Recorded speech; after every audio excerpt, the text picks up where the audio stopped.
CEO sir has not been able to interact with us and get to know us since he is fairly new to his year. And we also have new faces, especially to cover these elections. So let us have a quick round of introduction, starting from there. Yeah. Name and organization will do. I'm Kopala Krome is my name, and I'm advisor to Kohima Press Club. I'm Okenjit from the Northeast Press Service.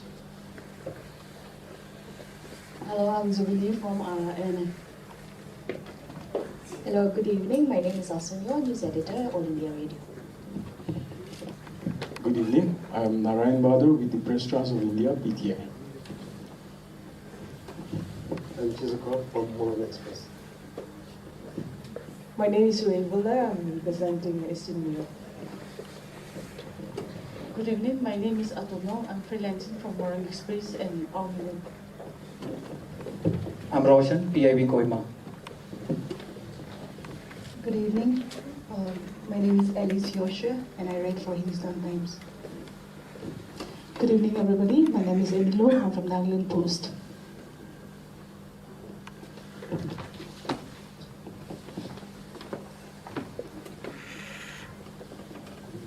I'm Mulu from IPR. Good evening, everyone. I'm Godfrey from IPR. My name is Molini from the IPM. Nathanguli, APRO, TIP. My name is Jessica from IPR. Myself Moses from IPR. My name is Nomozo from IPR. I'm Siwako from IPR. I'm Alila, Nodal Officer from Media CEO Office. Good evening, I'm Kikum Sangha Jamir, Deputy Secretary and OSP to CEO.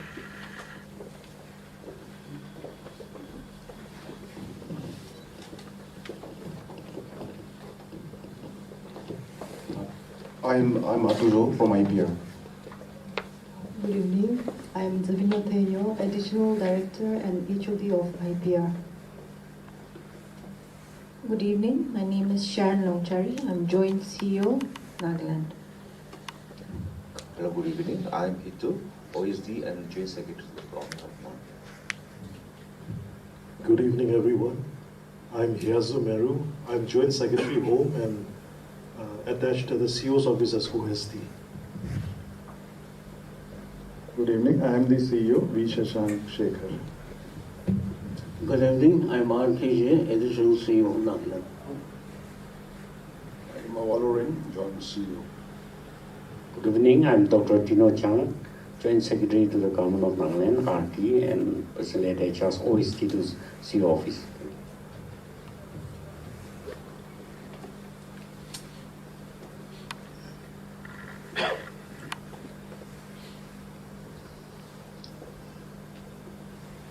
Now, Honorable CEO will address us and the questions can follow.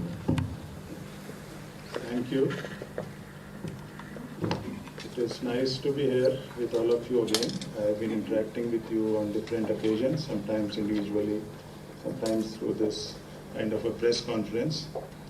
And I know today being the last day for withdrawal of candidature, this has been the tradition in early elections also that we hold a press conference. So I know you are all, as journalists, you'll be anxious, you'll be keen to know about this. So I'll just come straight to the basic data, which we have now. 11 to 3 was the time every day for filing nominations, as we know. And today was the last date for withdrawal. So total nominated candidates during this process was 225 and rejected were 25. So total valid nominations were 200. And during the time for withdrawal which was given, 16 candidates withdrew their nominations. From 8th till 10th was the time for withdrawal after scrutiny. So now total contesting 184 if we remove 16 from 200. Out of this 184, one constituency we are having uncontested. So this is 31 Akuluto. There, Shri Kezeto is the sole candidate there from BJP. This is 31 Akuluto. So if we remove that, we have 183 who are in the contest now for the elections. Women candidates this time are 4. They are in 3 Dimapur, 6 Tening, 8 Western Angami and 32 Atoizo constituency. And just if you are interested, ACs with highest number of contesting candidates, 6 candidates each. This is in 6 Tening, 39 Sanis and 45 Tehok assembly constituencies. I can quickly read out, we'll give you this handout also, or we'll share with you over WhatsApp, but while we are here together, just quickly party-wise, also if you are interested, total this breakup of 184, including the one uncontested constituency, 184 candidates. So, BJP 20, CPI 1, INC 23, NCP 12, NPP 12, NDPP 40, NPF 22, RPP 1, JDU 7, LJP 15, RPI 9, this is RPI Athwale, and LJP is RB Ramvilas. Then RJD is 3, Independents 19. So this totals to 184. This, as I said, this data we'll share with you. There's a WhatsApp group of journalists which IPR is managing for us. This we'll be sharing with you. And as you all know, a lot of efforts are being made by the enforcement agencies, central as well as state, to control any inducement or any effort at wrongdoing or influencing the voters. So for that, we have been sharing with you the progressive figures, even daily figures. So I'll just give you the cumulative after the announcement of elections, that was 18 January elections were announced till date. The cumulative seizures are 35.6 crores. Out of this, cash is 2.7, IMFL is 3.7. This is in crores. Cash is 2.7 crores, IMFL valued at 3.7 crores. And in terms of volume, it is 57,978 liters IMFL. Drugs and narcotics, 25.7 crores. Freebies, other items, 3.4 crores. So this is the cumulative 35.6 crores. And some basic data, as you know, the electoral roll is frozen on the last date of filing nominations. So on 7th of February, the electoral roll was formally frozen. So as on that date, so these will be the voters who have the right to cast their votes in the election. So 13,16,064 voters, out of which 7,982 are service voters. And our gender ratio, earlier also I mentioned, 1,003, women 1,003 per 1,000 men.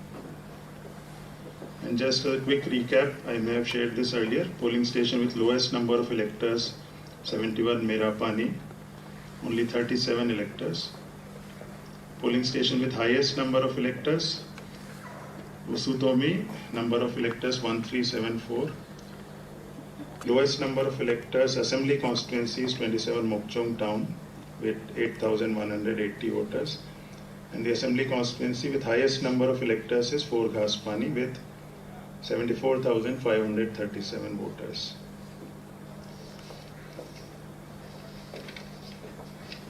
These are just some broad areas we thought you may be interested. Otherwise, as I said, we have been interacting with you. We have also been taking all steps which are required for the elections. And now, as you are aware, once the candidates list is finalized, the campaigning obviously will take on a more intense form. So we have all the logistical and administrative arrangements there at the district level, at state level, and the commission is also very closely monitoring. You may be aware the commission has also deputed 3 special observers. This is the first time the Commission has done that. So there's a special general observer, special expenditure observer, and a special police observer. So these are senior officers from IAS, IPS, and Revenue Service, retired officers, but they work on behalf of the Commission. So this is just a broad overview of things, and after this maybe we can take questions. Thank you.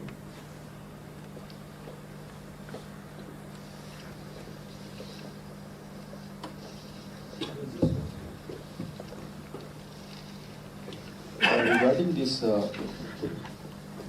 hoardings, these attachments, some days back we have seen that you have just pulled down these BJP huge hoardings. That is, we have seen in the capital. Now, in last 2 days, we have seen that again they are putting up.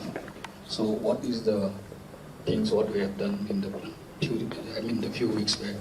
Then now we have seen that 2 days back they are putting up the same party.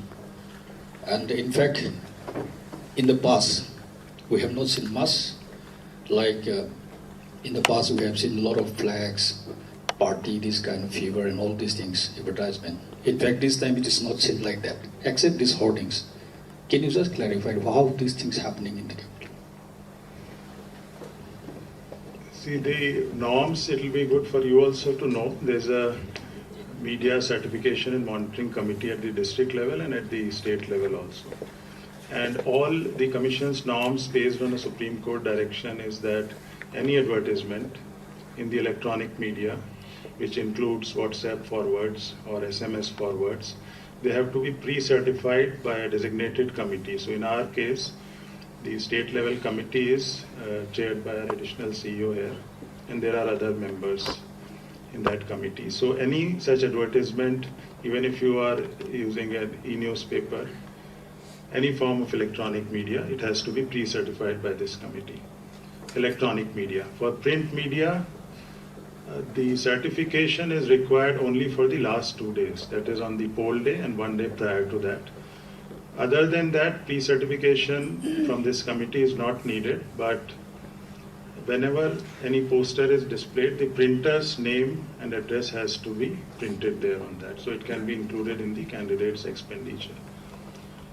So the DEOs have been authorized to implement the directions of the Commission in this regard. So as soon as the election is announced, the model code comes into effect. So any display of posters, it is not allowed in public spaces. Public spaces means government buildings, government areas, government offices. Private places, it is only allowed with the written consent of the owner. But yes, if there are designated areas which suppose a municipality is renting out on payment basis for advertisement, those can be displayed. But again, a simple printed banner or flags, they can be displayed, but audio-visual of any display again requires a pre-certification. So normally what happens is, as soon as the election is announced, the Commission also closely monitors in the first 24 hours itself. Anything which is already there in public spaces or private places, anything of a political nature is removed by the district election officers. Subsequent to that, as I said, public spaces is still not allowed, private places with written consent. Plus, if there is designated area for advertisement, that can be given to the parties but following those norms and not violating any model code conditions. That is the broad structure, and this is implemented through our district election officers. So of course, this is in other states also we have seen, in the past also we have seen that if any violation comes to our notice through our district machinery, action is taken and those are removed.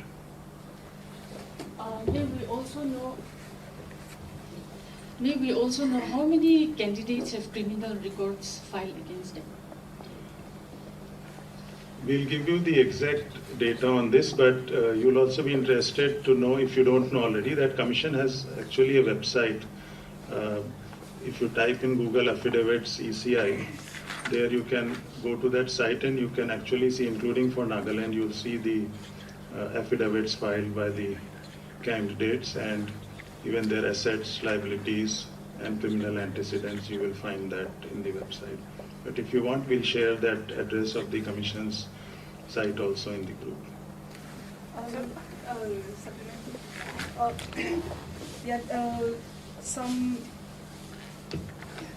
The affidavits of some candidates in some constituencies are missing in the website. So will they be updated anytime soon? Yes, if this has come to our notice, we'll immediately get it updated. As you know, 60 assembly constituencies, 60 ROs, sometimes connectivity issues, so it may have happened, but now that you are mentioning it, we also will get it checked. I have two questions. First is, any pre-poll violence cases reported in your office? First. Second, considering the past events that have taken place in Mohokchong and Wokha, especially during elections, any additional security forces deployed in these two districts? About the incidents you mentioned, yes, incidents have come to our notice. One earlier one, you all know about the Khar village incident. After that, we were in close touch with the police. Action was taken, arrests were made, FIR has been lodged. Then another incident, this was 6th February, where 2 people were injured. So police is investigating, but no arrest has been made so far. But you know, the law takes its own course. Whenever a crime happens, FIR is registered, police investigates, accused persons, they are charge sheeted, and then the court will decide upon the innocence or the criminality of the person, and then he or she is sentenced accordingly. So that process is on in the Mohokchong incident also. Wokha incident also. Investigation is going on by the police. We heard about one incident in Wokha also, so we have obtained the preliminary report. This was early morning of 10th today. So here also no arrest so far, but investigation is going on. Similarly, one more report has come to us about some supporters of one party being stalked by another in Tobu. This also, we are getting a more detailed report, and we'll share that with you. But you also know, in election, this is a continuous process, and law enforcement agencies are there, and the law takes its own course. So for Wokha, especially police has also deputed an officer, especially for this purpose, to be attached there and oversee the arrangements. We are also keeping a close watch in any of these districts, and as you are all aware, 75 companies of CAPF were also deployed in advance, and out of 305, the remaining will also very soon. Once the Tripura elections are over, 16th, as you know, Tripura polling date, 16th February. After that, the movement of CAPFs will start towards Nagaland, and also, if required, from other places. So all the remaining out of these 305 minus 75, those companies will also start arriving from 17th onwards to our state. So that way, from precautions, from the law and order side, enforcement side, we are taking all precautions, and we are very hopeful with the cooperation of all stakeholders that it will be a peaceful and free and fair election. We don't used to have like a sensitive and hypersensitive. How far you have observed this regarding these things like sensitive areas and hypersensitive in relation with these elections? You must have already had some with you, the information. Yes, that analysis we have already done, and in the last press conference I had shared the figures. We can share with you again. And as I had said, this is also a continuous process depending on the situation. For example, in this area, if some incidents have happened, we can revise our assessment, and accordingly we can take further measures. So broadly speaking, we have critical polling stations, vulnerable areas. Broadly, this is done at the district level by DCs, SPs. We also monitor it is compiled in state level. So criticality, some conditions are there. When we identify a polling booth as critical, then say 75% and above voting. And if voting in favor of one candidate is more than 75% out of that, so then that in the last election, then it is automatically identified as a critical polling booth. Then there are other criteria, like if it has some history of violence in the past, or if any kind of political tension or any other issue. So those these are norms laid down by the Commission, so they are identified as critical. And vulnerability also is based on our assessment at the ground level by the DC and SP of whether certain populations could be intimidated or there could be any law and order issues. So based on that, we already have the detailed list of which polling booths are critical, which are vulnerable, district-wise, constituency-wise, that is available. The cash 2 crore, is it related to some political parties? Cash, the norms are that if it is more than 10 lakhs, it is the income tax department which does the investigation. So like 1 crore which was seized in Kohima district at the border with Manipur, it was handed over to income tax department and that investigation is ongoing. So in any of these, as of now, we are not able to identify any political party as such, but as I said, investigation is on and maybe later something may come out also. Thank you. Like Sir has said, we'll be sharing the data and information in our WhatsApp group. Those who are not in the WhatsApp group, you can contact me. Then with that, we shall end the press conference. All are cordially invited to partake in the dinner. That is laid out in the lobby. So thank you all for your participation. Thank you.